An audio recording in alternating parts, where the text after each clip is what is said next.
Talagang siya makukonsider mo kasi yung love for the game Yun. ni Carl Tizzy hindi nawawala. Oo, grabe din yung maturity kasi eto na. Lalaban na ang CLPH. Bibit-bitin nata si Oms! Yun na naman, kinakailangan tumakas ngayon. Maaga pagkasa ng Feathered Airstrike. Cram doon sa bandang likod para makapag-final slash. Pero OHEB! Another kill for KL1. 11-0-2 for OHEB. Hindi mahawakan si OHEB dito. Grabe ang pagprotekta ng CLPH kay OHEB. Oh my goodness! Malinis na laruan ang kanilang ipinapamalas. Who would have imagined na ang defending champions na SRGOG ay aabot sa punto na nasa 13 minutes, 10,000 na ang kalamangan at Team Liquid lang nagbibigay sa kanila nito. Stormy again. Feathered Airstrike para ma-clear out at ma-save ang inhibitor turret sa gitna. 2 inhibitors na lamang ang natitira for the Giants of Selangor habang yung Lord magmamarcha doon sa baba. Men, eto na ang masasabi natin na possible huling Lord na hahawakan ng CLPH.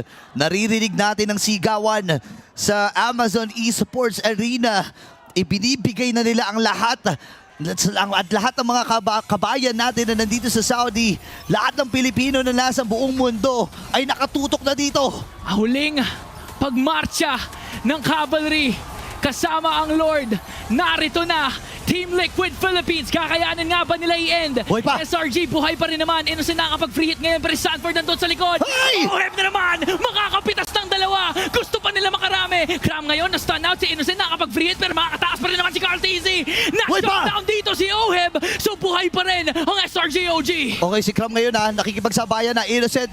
Normal lang pero ang dami na nilang minions. Ready na ito tapusin ng Team Liquid Philippines. Innocent kinakailangan makatakas ngayon dahil bibigyan siya ni Daddy JP.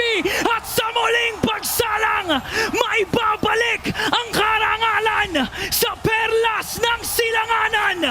Tahanan ng kampyon ng MSC 2025.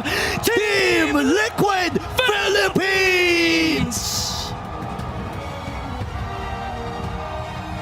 Tinapos ni Carl Tizzy ang misyon matapos mabigo ng 2 taon. Sa wakas, purado na ang sumpa ng MSC from child prodigy to the face and now MLBB's greatest of all time, Carl Tizzy!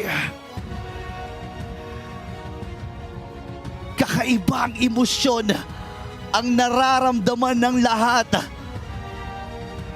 GG pa rin para sa defending champions at ngayon maluluklok na sa trono ang Team Liquid Philippines.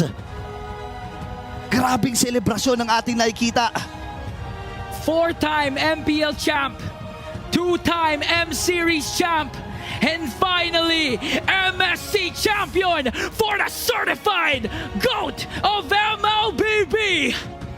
Walang iba kundi si Carl Tizzy!